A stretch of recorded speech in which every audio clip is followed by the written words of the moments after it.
Vamos a otro tema. Con el fin de disminuir los accidentes de tránsito, el gobierno lanzó una campaña para llamar a los conductores a respetar el límite de velocidad de 50 kilómetros por hora en zonas urbanas. Las muertes en accidentes producidos por exceso de velocidad en estas zonas aumentaron un 39% durante el año pasado. Bueno, de este tema vamos a conversar con la secretaria ejecutiva de CONACET, Joana Bolrath. ¿Qué tal? ¿Cómo está? Buenos días. Hola, muy buenos días. ¿Cómo están? Bueno, preocupados, ¿no?, por esta cifra.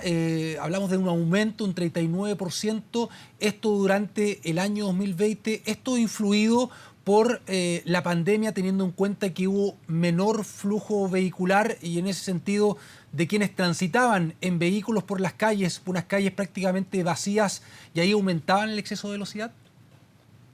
Efectivamente, al tener las calles más vacías, al tener menos flujos vehiculares, menos movilidad en general, muchos conductores han excedido la velocidad durante el año pasado. Una preocupación que hemos manifestado durante el año pasado constantemente, y de hecho hemos también aumentado las fiscalizaciones junto a Carabineros, los controles de velocidad de forma muy rigurosa durante el año pasado, pero hoy día las cifras nos muestran que efectivamente la velocidad ha sido uno de los principales factores de los fallecidos en el tránsito. Ahora, quiero ser muy clara, en general hay una reducción tanto en siniestros como en fallecidos en el tránsito el año pasado, por ser un año tan especial, pero específicamente donde aumentó la cantidad de fallecidos es en las zonas urbanas por el exceso de velocidad. Entonces, aquí estamos viendo un dato muy detallado de un comportamiento de los conductores, y en este sentido es importante que reforcemos el mensaje a todos los conductores de vehículos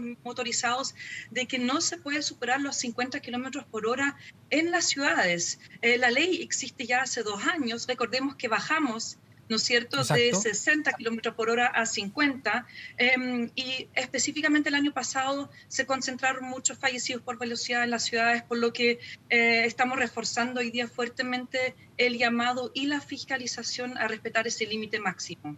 Claro, estamos hablando de este porcentaje. En rigor, en total, respecto a personas fallecidas, fueron 468, ¿no?, por exceso de velocidad el año pasado.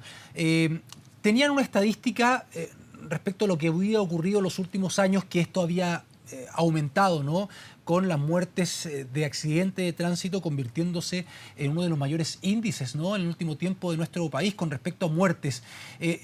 Son mayor cantidad de jóvenes los involucrados en este tipo de accidentes de tránsito, con una mayor imprudencia en la conducción de los vehículos. Sí, los jóvenes en el tránsito tienen una conducta en general un poco más temeraria. Eso está comprobado, y no solamente aquí, sino en el mundo. Y en Chile también son los que están mayormente involucrados en los siniestros de tránsito. Pero el exceso de velocidad particularmente es algo que está extendido, ese comportamiento está en toda la población. Vemos también a personas con mucha experiencia en la conducción excediendo la velocidad, y por eso es la principal preocupación que tenemos hoy día. 1 de cada 3 fallecidos en el tránsito es a causa de la velocidad, es decir, es por lejos la principal causa. Cada vez que está la velocidad involucrada en un siniestro, las consecuencias son más graves o incluso fatales. Por eso también no solamente el refuerzo de la fiscalización en esta materia hoy día, junto a Carabineros con un plan muy riguroso. Por ejemplo, en los últimos 2 meses, en lo que vamos de este año, han infraccionado a 14.000 conductores a exceso de velocidad. Es una cifra muy alta, y nosotros incluso como CONACET y como Ministerio de Transporte vamos más allá.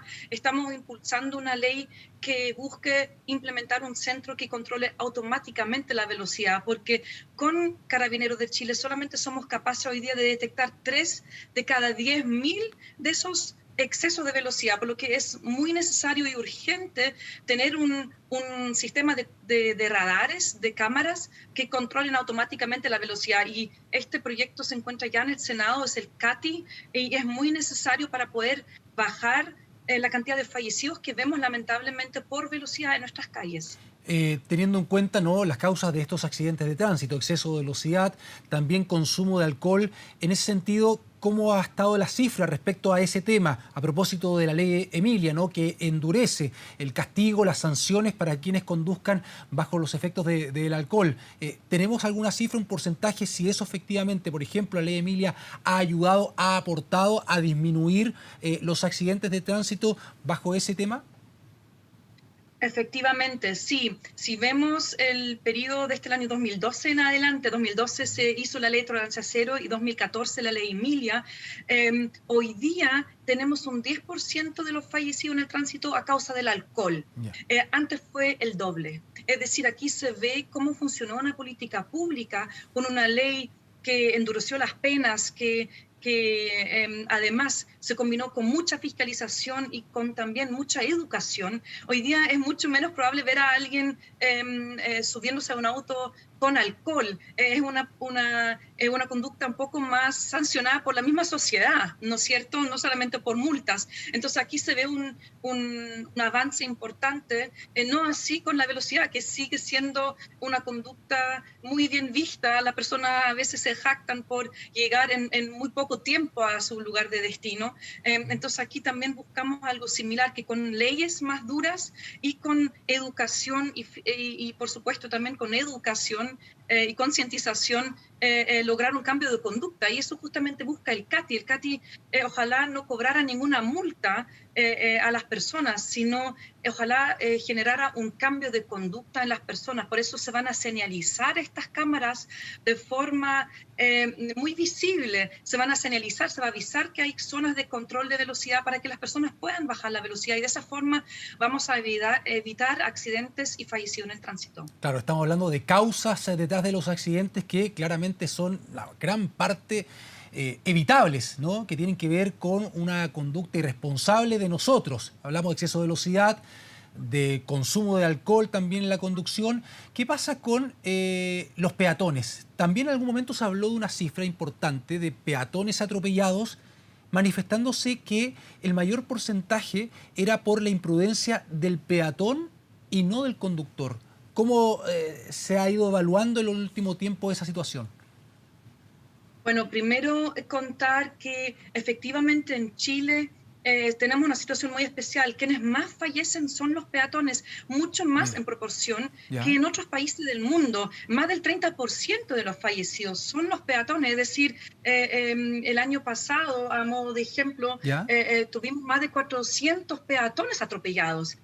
Y aquí siempre la responsabilidad es compartida. Tenemos en gran parte una responsabilidad y una imprudencia por parte del mismo peatón, por cruzar, por ejemplo, en un lugar no debido, no respetar la luz roja, etcétera. Pero por supuesto, y eso es muy importante, también una responsabilidad por quienes son más fuertes en el tránsito, quienes manejan un vehículo motorizado y quienes pueden también hacerle mucho daño a los vulnerables. Así que no hay un único responsable. Esto en las cifras se ve aproximadamente la mitad es imprudencia del propio peatón y la otra mitad por parte de un conductor, por lo que, bueno, aquí hablamos nuevamente de la convivencia vial, que exacto. ya tenemos una ley, ¿no es cierto? Pero más que una ley necesitamos cambiar nuestro comportamiento, crear esa cultura que probablemente tomará más años porque es un cambio cultural profundo, pero esa convivencia es clave para también bajar la cantidad de accidentes y fallecidos en el tránsito. Yo tengo que tener una actitud empática y responsable y respetuosa para no hacerle daño a los demás. Y bueno, tampoco poner en riesgo mi propia vida finalmente en el momento de salir a la calle. Exactamente, un cambio ahí cultural, que eso es relevante en esta convivencia vial. Cada vez que asoman estos temas, también uno escucha voces y dice, bueno, tiene que ver con la educación. Usted también recién lo manifestaba, Joana. Esa educación vial puede venir desde la niñez. Me imagino, por ejemplo, en los establecimientos educacionales que se impartan talleres, quizás no ramos, pero talleres respecto a la convivencia vial, que uno pregunta, se informa y prácticamente hay ausencia de ese tipo de temas en una etapa que quizás sería conveniente hacerlo, ¿no? Absolutamente de acuerdo. La educación vial debe partir desde la más temprana edad, ni siquiera la básica, sino estamos hablando de los niños de prebásica, por lo que ¿Y qué se ha pasa con eso? Porque incluido. uno ve que cuando existe es prácticamente una voluntad del colegio, de la escuela. Sí, formalmente hablando, Ujú. junto con Mineduc, hemos incluido la materia educación vial en el currículum. O sea, hoy día Ya. formalmente está, pero hemos hecho un estudio que nos mostró que en realidad no se está aplicando de la forma adecuada Ah, por mire. un desconocimiento muchas veces de los docentes de cómo tratar esa temática. Por lo que hoy día cambiamos un poco nuestra estrategia de no solamente tenerlo formalmente en un currículum y que finalmente no se aplica, sino tener intervenciones concretas en las escuelas. Y este año, por primera vez, y es un hito muy importante para nosotros, vamos a tener un programa de educación vial en las escuelas con actividades lúdicas, con, por ejemplo, obras de teatro, cuentacuentos, parques viales. Probablemente habrán visto un parque vial donde un niño hace de peatón, hace de ciclista, y se aprende un poco de la convivencia y de cómo comportarse en conjunto con los otros modos de transporte. Y ese programa esperamos mucho que la situación sanitaria nos permita estar físicamente en las escuelas de la región metropolitana este año. Tiene fondos del gobierno regional metropolitano. Es un programa de 700 millones de pesos para justamente impartir esa materia de forma un poco diferente, más lúdica, y de esa forma creemos que va a haber una conexión más profunda con la seguridad por parte de los niños, y creemos que ese es el camino que hay que dar, y esperamos mucho poder replicar esto después en otras regiones, porque aquí vamos a impartir no clases frontales, sino educar valores. Valores que son tan importantes como el respeto, la empatía, el autocuidado, y así que esperamos mucho que este año muchos niños de la región metropolitana podrán tener esa educación vial, y después podamos estar en el resto del país también con ese programa. Exactamente, porque los datos precisamente en la convivencia vial son alarmantes, ¿no? A propósito de un estudio entregado en los últimos días eh, con respecto a los ciclistas, ¿no? A los que utilizaban un vehículo, un ciclo para trasladarse, como paseo, al trabajo, en fin. Cuando se le preguntaba al automovilista si cree que el ciclista respeta la norma del tránsito o irrespetuoso, en fin, más del 80% decía que no. Al revés, le preguntaban al ciclista si el automovilista respetaba, más del 80 y tanto por ciento, no. Entonces es un tema que nuevamente llegamos a la convivencia vial que tanto problema nos ha causado para los accidentes de tránsito en nuestro país. Joana, ¿se puede estudiar una modificación también en el proceso de renovación de la licencia de conducir? Porque hoy día uno para la renovación tiene la evaluación médica, física, de coordinación, pero no en el estudio, finalmente, que el que uno hace como examen la primera vez, que se estudia los cuestionarios, finalmente, quién, si llega a una intersección, quién es el primero en doblar, el que tiene que doblar a la mano derecha, en fin, son situaciones, ejemplos que doy, pero que se pueden ir constantemente renovando para que la gente siga teniendo conciencia respecto a las normas del tránsito.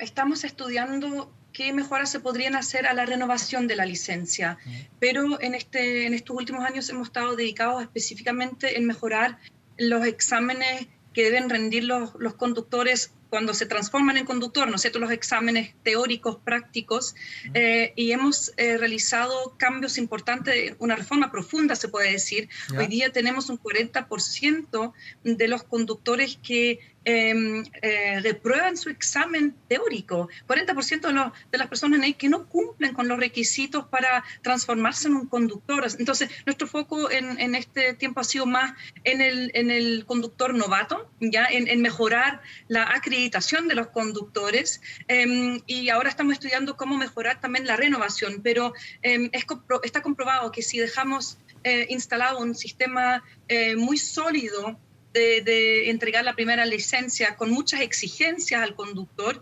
también vamos a tener de por vida un conductor mejor preparado, ¿no es cierto? Y por ejemplo, en ese sentido, en diciembre implementamos un nuevo examen práctico para motociclistas. Este no se había cambiado nunca, y existía un examen muy, muy básico, y hoy día hay un circuito estandarizado ¿Ya? a nivel nacional por el cual deben pasar los postulantes a licencia clase C, que es la licencia para los motociclistas. Así que aquí hay un cambio importante, porque también nos preocupa hoy día la seguridad de los motociclistas, que han aumentado muchísimo. Lo estamos viendo en las calles, hay un aumento explosivo del parque de motocicletas, y también es una herramienta de trabajo importante, ¿no es cierto? Por lo que nos preocupa mejorar también la calidad de estos conductores, y que no se transforme en un aumento en fallecidos de motociclistas, por ejemplo. Pero también, y eso también es otro proyecto que se viene este año, lo quiero mencionar porque está directamente relacionado. Vamos a implementar la primera licencia de conducir digital en el país. Y esto no solamente es una modernización del documento actual, una modernización, una digitalización de todo el proceso de postulación a licencia, sino también una mejora para la seguridad vial, porque hoy día tenemos muchos conductores que conducen sin licencia o con licencia fraudulenta.